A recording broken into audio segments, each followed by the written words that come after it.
Okay, so Simon, you spot me as someone who's very clearly living in your purpose. You're living in your unique zone of genius. How did it all begin? It began as I guess many people's stories do, in the sense that when we grow up, we tend to have a mistaken belief of what success means to us. And for me, growing up in an Asian household with very high expectations of what I was meant to achieve in life, I believed that success was defined by my job title. And so if I were to become a banker, a lawyer, a doctor, or an accountant, then for all intents and purposes, I would be viewed as successful. I would have been viewed as Simon was a great investment going to college, going to university, because he landed one of those jobs. But I very quickly discovered, Akash, that there is a big difference between success and fulfillment. You know, on the outside, when I first started in the financial industry, a lot of people thought I was successful. Simon, you are working in a job that many would kill to be in, earning a good salary, good perks, and living the life.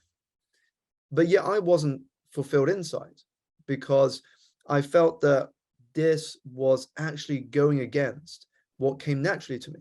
You know, I'm very much a people person. I like to socialize, connect with people, learn about the world. And sitting in front of a desk behind the screen for most of my week was just suffocating that part of me that wanted to break out and really explore what would be possible.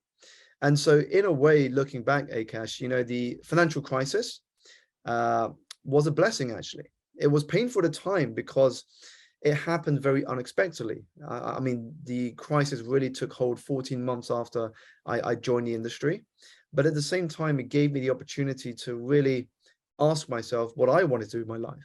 And so that was really the beginning of exploring my thoughts, my curiosities, and the ideas I had to see what would be possible.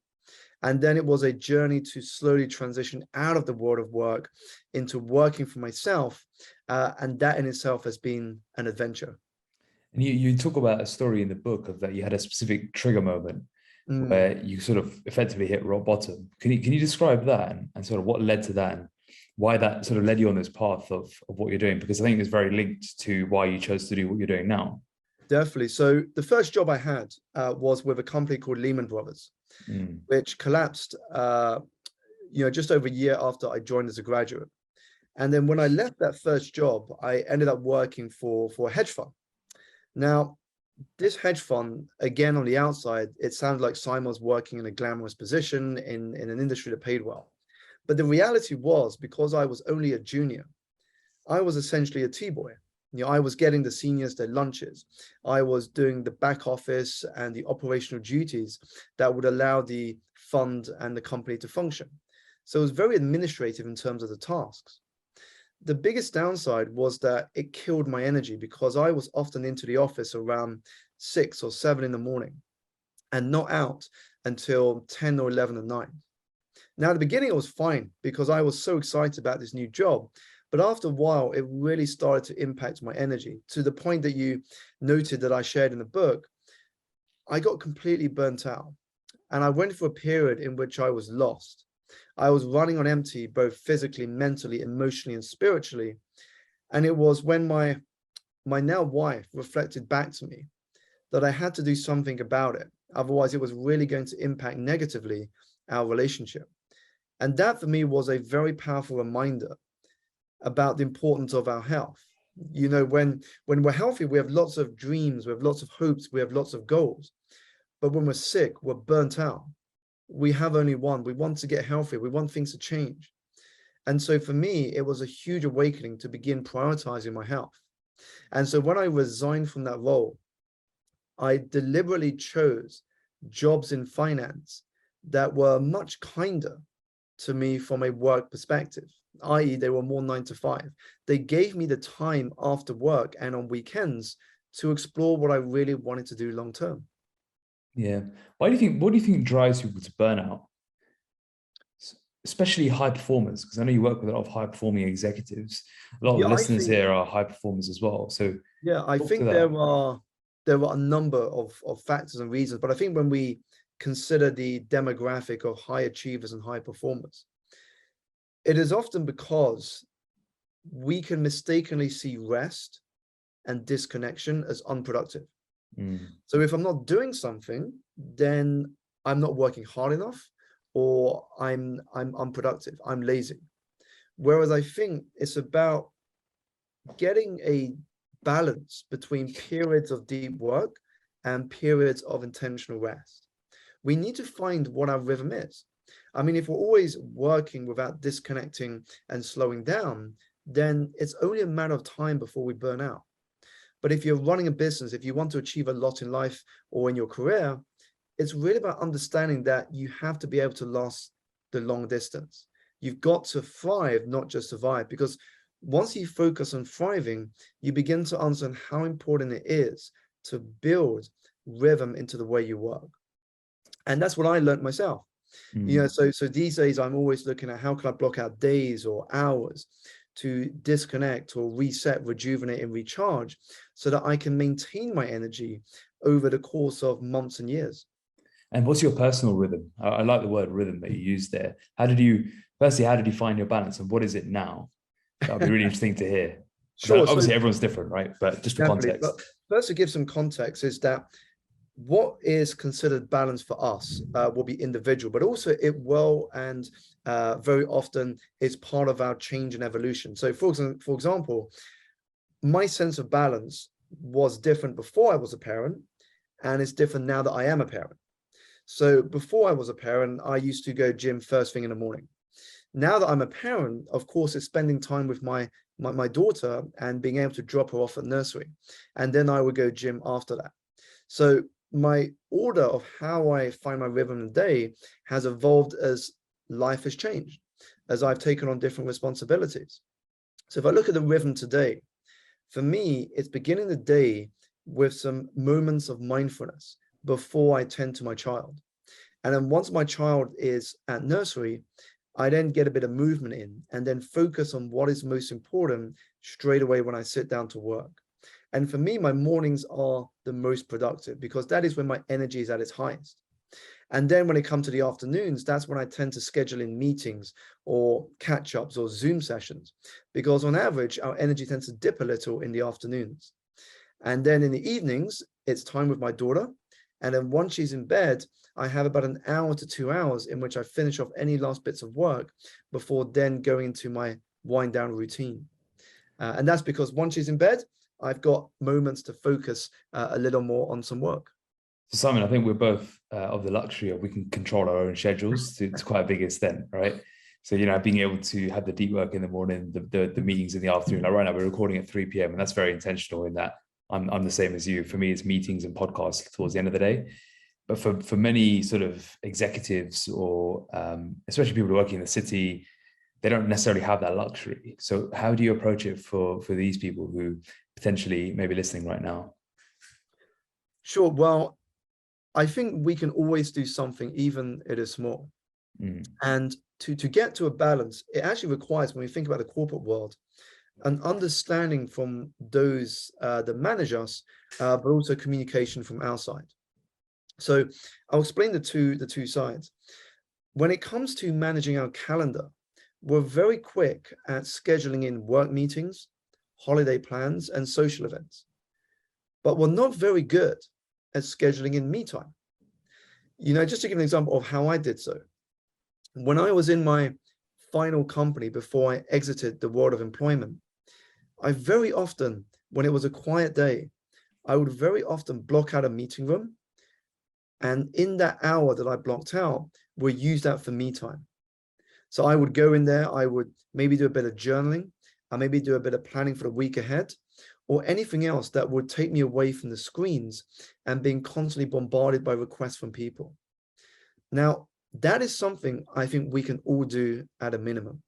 Block out some periods in your calendar just for you. Because then when somebody looks at your diary and they say that they see that you've got this period blocked out, they're not going to shove a meeting into your calendar because they're going to look at another time in which you have more space. And so that's something very simple that we can do. Start scheduling in some meetings just with yourself. I like that. A lot of this is a lot of like ingrained habits, and you mentioned expectations as well. For example, before this podcast, I had potentially 20, 30 minutes where nothing was on my calendar, didn't have anything to do. My initial thought was, let me go find some work to do. Let me log into Slack. Let me see what's going on. Then I was like, actually, let me just chill. I just wait. I'm speaking to someone about energy. Let me just chill and regain my energy. But it has to be a very intentional process. And if you're sort of stuck in that rat race of meetings, instant messenger, emails, your schedule may not be completely controlled by yourself. How do you almost disconnect and just sort of regain control a little bit so you can fill your own energy cup? Because otherwise life can sweep you by, right? And then you can have a moment like you experience where, you hit rock bottom and burnout. Totally. And I think this is where living with intention each day is so important, because there will be things, as you rightly said, there will be things that are out of your control, but there will be also things that are in your control.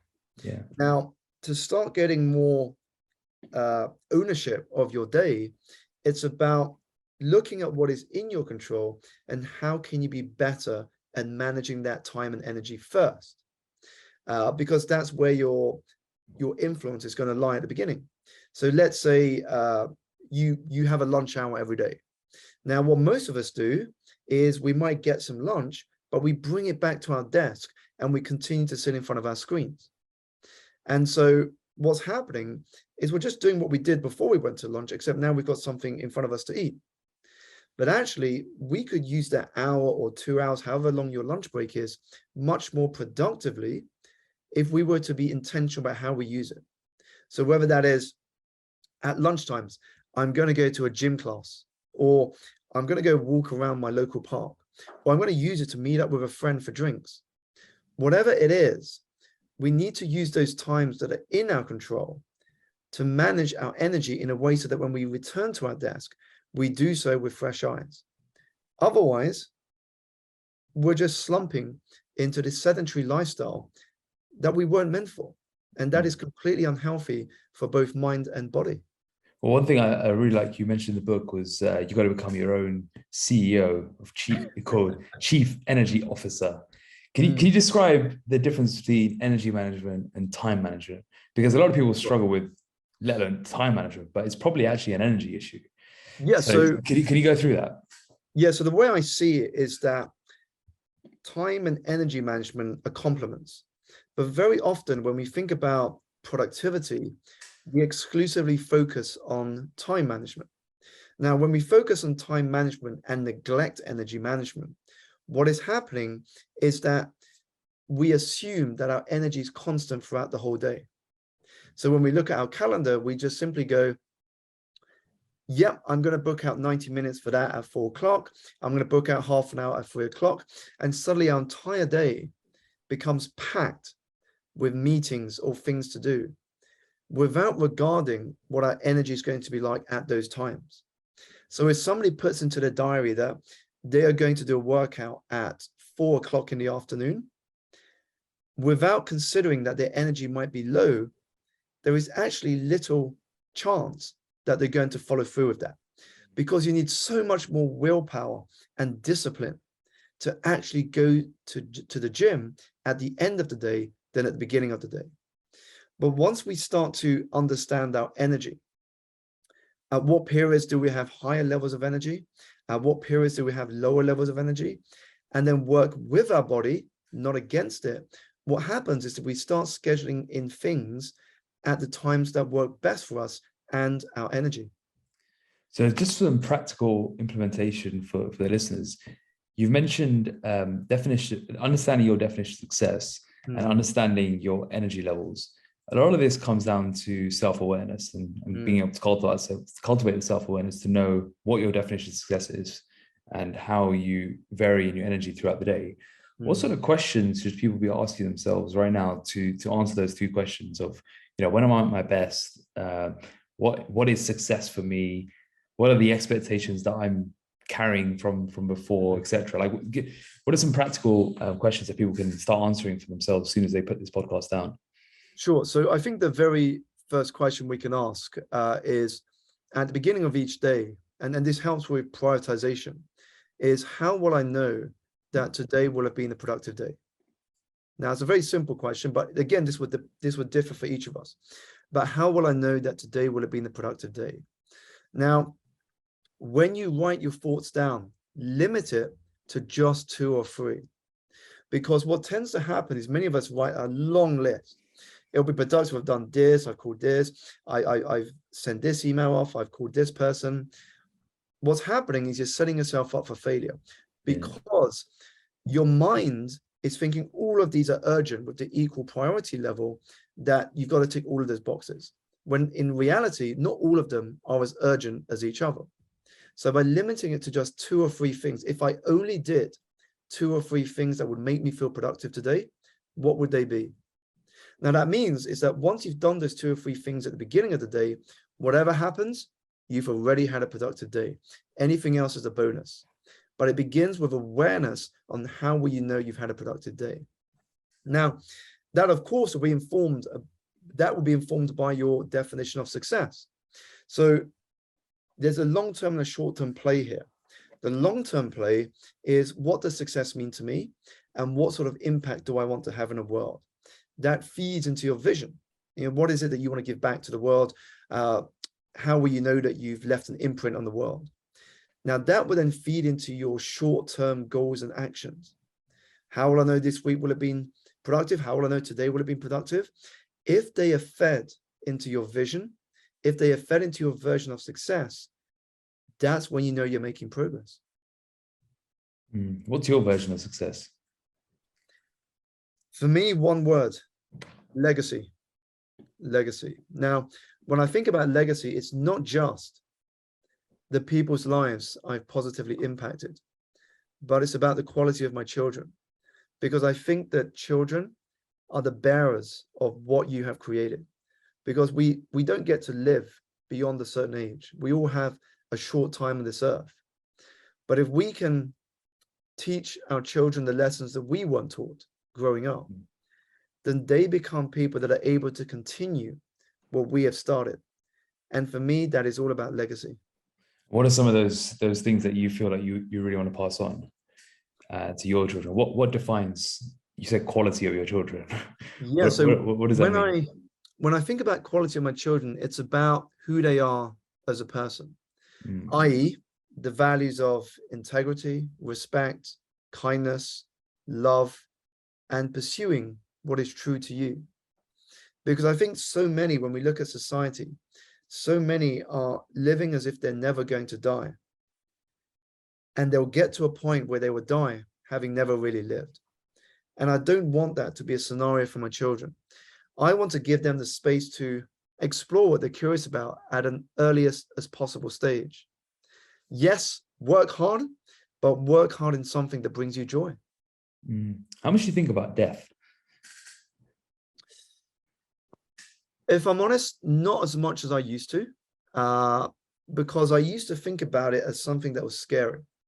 Yeah. No, because I think when we go through tough moments in our life, we can reflect on our mortality. And, you know, having lost my mum at the age of 17, that was the first time I really started reflecting on death, because it showed me how short life is. And then as I've gone through this personal development journey, I've started to have a much better relationship with death, simply because it is an event that is going to happen to all of us. And the more I think about it, the more I realize how important it is to have an end. Because death, when we think about it at a deeper level, death gives our life meaning. Because if there was no end, what incentive do we have to pursue the things that matter most to us if we know we have forever? But if we know our time is limited, it actually allows us to channel our energy into truly living. I love it. Simon, you work with a lot of high achievers and high performers. What are some of the most common struggles that you help them work with? Sure. I think that there's a number of things that tend to come up top three? when I have conversations with these high performers. One of the most common is not having time for themselves. You know, because when I look at their calendar, it's overwhelming. To put it mildly, it's overwhelming. And then they tell me they're stressed, or they don't have time to do this, or they don't have time to that. And oh yeah, they've got this interview they have to sort out, or that meeting they have to run. And so I think the first place is really understanding the importance of self-care.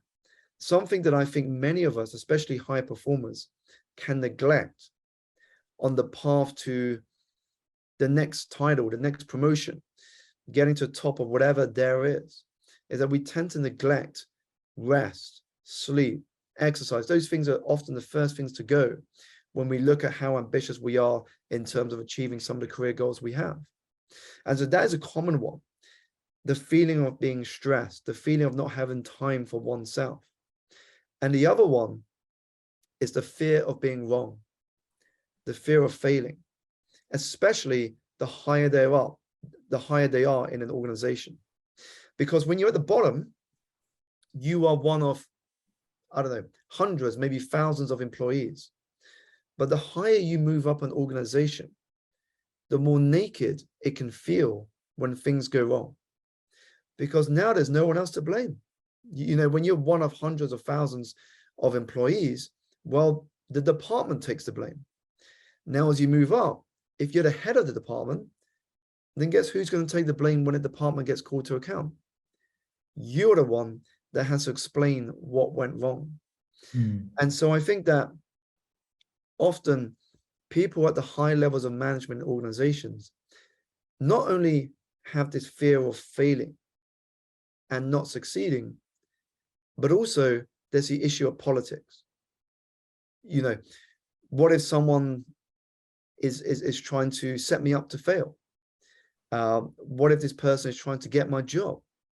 And so all of these things can play on our mind and affect the way that we perform. How does it manifest, like when you speak to these people, especially the fear of failure, which is an interesting one, fear of being wrong? The way you worded that, I thought was interesting. How does that tend to manifest when they speak to you? And what are the behaviors that they exhibit to compensate? Yeah. I think it is not doing the things they know are right. It's not following through with their ideas. It's not trying to be creative or be inspired by something and sharing it with a group for fear of people saying that's not a great idea, or if the idea doesn't work out, it's a black mark against their name. And I think part of that is also a reflection of the culture that many organizations run. Because when you run a culture that is purely performance driven, i.e., you're either right or you're wrong. And if you're wrong, now we're going to remember that. What happens is people become afraid to share their ideas. People become afraid to contribute something that could be unique or innovative. But if a company cultivates a growth-centric culture, i.e., we want you to experiment, and if you get things wrong, we want you to show what you've learned from it.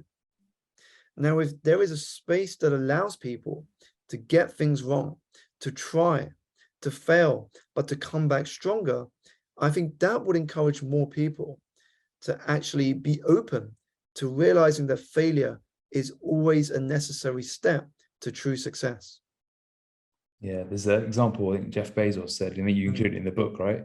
That we're the best in the world at failing. Is that what he said? Something like that? They're the best in the world of failing, and there's so many things they try to do. I mean, you just got to Google all the products or services they've tried to bring to market, but not all of them succeeded. And they weren't focused on succeeding or failing. They were simply focused on testing, experimenting, and taking real life feedback so they can learn from it and decide what the next step is. When you're working with these high achieving, high performers that they're high up in their companies, what do you think separates the good leaders from the bad leaders? What defines true leadership at that level? Sure. I think this touches on the difference between managing and leading, because anybody can manage. Manage is, I tell you what to do, you do it, and you deliver it by this date. I give an order, you follow through with it. That's managing. Leading is the ability to empower people and create a space for your team to flourish. There's a big difference. Yeah. And that is why powerful leadership is so rare. Because when you are an effective leader, you understand how important it is to also work on yourself. Whereas when you are an ineffective leader, you believe that you are right and everyone else is wrong. And so leadership can almost be synonymously connected to being a great coach. How can you coach your team and those around you to success? And that's why when Google did a study on what made great leaders, they discovered that it was being a great coach. The fact that they were able to listen, to encourage, and to energize those that they were responsible for, that was what made for great leaders. I've got a few of my team now who are on the path to now having their own team below with them, right? And it's a really cool sort of transformation happening. And I was chatting to one of them today and saying, what's the biggest support you need over the next 6 months to help you in this transition? So speaking to him directly, what would you say and because I think it'll apply to a lot of people, what would you say for sort of new leaders, new people in new positions of authority and leadership? Where are the sort of pitfalls and things to watch out for, especially when it comes to balancing sort of being in a new role, new responsibility, extra stress, that feeling of, am I going to mess this up? Am I going to do something wrong? And ensuring that performance and culture remains. Sure. I think the first thing I would do, similar to what you were doing just now, is to understand them and coach some of the answers out of them. That would be the first thing I would do. So, for example, whenever we move up into a new position, especially when it's a position of leadership, it's important to understand who are the people that inspire you. So I might say to someone who maybe has just been promoted to a leadership level, I might say, who inspires you when it comes to thinking about great leaders? Now, they may mention a couple of names, and then I would say, what is it about them that made you select them as role models for great leadership? Now, this is where we can learn a lot, because somebody might say, well, it's because he was a great speaker. She always championed the team. It's about loyalty. It's about inspiration. There'll be a lot of qualities and values that will come out from describing why they chose those particular names. And then from there, we can then start to work with them. So how will you know that you would be living up to some of those values and qualities that you are inspired by in those people now that you are in a position of leadership? And then now we move to this place of action, because remember, we're all different, and what matters to us will be different to someone else. And now we're just trying to understand their world. And then as we start to peel away their answers to these questions, what happens is we begin to see the path ahead. And that's when we begin to coach again what would be necessary to put those into action. So let's say this individual wants to be inspiring. This person wants to be a good communicator. This person wants to show up the best for their team. Then the next part, as we move to something more concrete, is, well, what must happen for you to be able to show up as your best for the team? Who could you speak to help understand how to communicate better now that you are in a position in which communication is going to be more of a regular practice? So what's happening is now we're coming up with a plan. And it's very different to being hired for a functional position. When you're in a position of leadership, you're not just hired now to do what you did before. You're now in a position in which you have the ability to bring out the best of the people that you are responsible for. And for me, that is a privilege. It's a privilege to be in that sort of position. Amazing. I really like how many questions you have, coaching questions you have. What are some of your favorite, like top 3 questions for people to, after they listen to this? I mean, they've already got a few, but what are the questions that you're thinking about a lot personally that you think others would share value in? Sure. Well, first of all, I think the questions that I will share are also great alternatives for when you meet someone. Instead of asking what do you do, you can start to use some of these questions, because they're not just great coaching questions, but I think they're great conversational questions, because it creates far more interesting dialogue. So some of them that come to mind right now are things such as, what is your superpower? What is one book that you have read this year that has transformed the way you see your future? Or it could be, what is one thing that you are most excited about right now, and why? Now, these questions are purposely open-ended because it helps you to understand more about the other person, because it gives them space to fill in the gaps to that question. So Simon, what's your superpower? For me, I think that there's a couple of things that come to mind. I think one of them is the ability to just get up on stage and talk for however long. So when someone says to me, Simon, someone's dropped out, we need you to go up on stage and speak to hundreds of people for 20 minutes, I'll be like, sure. So I've got to a point where I just don't get nervous by it all. In fact, I get excited by it. So it's a very different feeling. Yeah. And second, I think it's my marketing and PR brain. So, you know, when you run a business, there are lots of different roles that you have to focus and spend time on. And there will be some that you have more interest and passion for than others. And for me, it's always been marketing and PR. So how can I create a bit of hype or excitement around the work that I'm doing? And for me, having that lens of seeing the work that I do has been so helpful in developing a brand. Amazing. What the second question you had was around the book. I'm just going to throw these questions back at you because I think they're great. What's been the one book that's changed the way you think about think about the future or think about the world? Yeah, so I mean, that's an easy one for me. Someone once said to me, the book that you read that would change your life will be the book that you write. I remember that.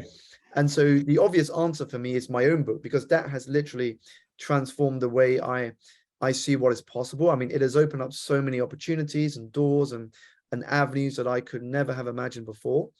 But if I was also to pick another book, not my own, I would say one that I've read recently, which has been so educational and insightful, has been The Psychology of Money by the author Morgan Housel.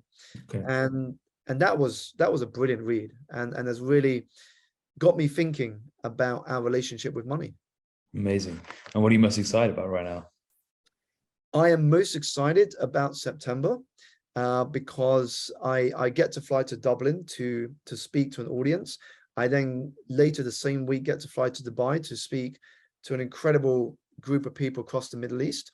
And the reason I'm most excited about that is because this would be the first travel to speak to an audience since before COVID. So before the world went into lockdown, I did a lot of speaking internationally. Since then, obviously, everything went to virtual. And this will be the first time I'm doing international speaking since before the COVID pandemic and before I became a parent. Is it about the book? Yeah, so it will be, both will be about the book. Yeah. And I'll be touching on some other topics as well. Why did you feel like you had to write this book? There were lots of reasons. I mean, one of the reasons was something we mentioned earlier about what I went through in the burnout. And so that was one of the reasons I wanted to write about the book. Second was, the more I studied successful people, the more I realized that they were not necessarily the fastest or the smartest or the strongest, but they were the best at managing their energy to be able to sustain themselves over the long term. I mean, if you look at Warren Buffett as an example, he didn't just decide to start investing when he was 30 years old. I mean, the guy's been investing since he was an early teenager. And to maintain the energy to continually invest for, 6-7 decades of his life, I mean, that is incredible. And you've got to have a certain amount of energy to play that long game. And then the third thing is, often when I was speaking on stages, I would come down and there would be people coming up to me saying, Simon, I loved your energy when you were up on stage. If only I could have a small percentage of that energy, I could go on and accomplish so much. Mm-hmm. And so I really wanted to speak about energy from that point. And educate people that, it's not like I'm talking about anything new. We all know it, but in very different ways. Whether it's the Force in Star Wars, or prana in yoga, or chi in Chinese culture, or mana in the Maori culture, we're all talking about the same thing. But yet we intellectually know it, but we don't actually apply it in our day-to-day lives in a way that can help to unleash our greatest potential. And so I really wanted to talk to people as to how I address that and how I focus on managing my energy in a way that has allowed me to be on this path. Yeah, I think more and more over the last few years, I've tried to tune into, when I sit down and plan my week, it's like, where do I need to allocate my energy and my attention, not where do I need to allocate 30 minutes, 60 minutes? Because we know one thing could be like 4 hours, but it could actually be, that's all you do that day, because that's what you can really do. So I think it's an invaluable skill. And the more I study success in a sort of business context, the more I realize the higher you go up, it's more about how little you can do almost. So you have the space to create something incredible. Definitely. I mean, talking about energy in the corporate world, there was an article I read recently by Harvard Business Review, and it was talking about the importance of energizers, i.e., people that are able to infect positively other people with their energy. Yeah. And what they showed is that if those in positions of leadership exhibited characteristics of energizers, what happened is that on average, those beneath them would actually show up and do above and beyond their basic job description. And that was purely as a result of them exhibiting characteristics of energizers, i.e., they were welcoming, they were inclusive, they were inspiring, they were communicative, and they were open to listening to feedback outside of their immediate circle. And so when we start to embrace those sort of qualities, we bring out the best in other people. I love it. To wrap up, what's the one thing anyone listening right now can do to improve their energy right now? Sure. I think the one exercise I always recommend, which has an immediate impact on your energy and mood, is gratitude with intention. Now, here is how it works. There's 3 steps. The first step is to think of a name, the first name that comes to your mind, of someone that you can be grateful for right now. Now, it could be a partner, it could be a parent, a friend, a colleague, or a family member. Whoever that is, jot down the name of that person. The second step is to write down in as much detail as you can why you chose that person. So perhaps it was something they've done for you. Perhaps it was how they've helped you to get where you are today. Now, whatever it is, write down in as much detail why this person was the first name that came to your mind. And the third step is where the magic happens. Now, your challenge is to then pick up the phone, call that person, and read out exactly what you wrote down in step 2. Now, if you're not comfortable with that, I encourage you to at least drop them a voice note. The key here is that they have to be able to listen to your voice, because our voice carries energy in a way that simply reading a text message cannot convey. So even if it is a voice note, send that to that person that you wrote down and just notice what you notice. Oh, wow. So identify a person, what you're grateful for them for, and then with your voice, explain that gratitude. Exactly. Either jot them a call and tell them what you wrote down. It might simply be, hey, Joe, I just wanted to drop you a call to tell you just how grateful I am for you in my life. And here's what I wrote down why. Now, again, a call or a voice note minimum. They have to be able to hear your voice. Well, Simon, I'm very grateful for you coming onto this podcast. I appreciate your time and your insights and your wisdom here. Where can people find out more about your work, get your book, and all that good stuff? For those watching on YouTube, you can see Simon's book here, Energize. But for those listening, where can they find out more about you? Sure. So to grab a copy of the book, please head to getenergizebook.com. That is Energize with a Z. And if you want to reach out on social media, I'm on all the major platforms, but I'm most active on LinkedIn and Instagram. My Instagram handle is at Simon Alexander O. Amazing. Thanks so much for coming on to the podcast, Simon. Thank you so much for having me.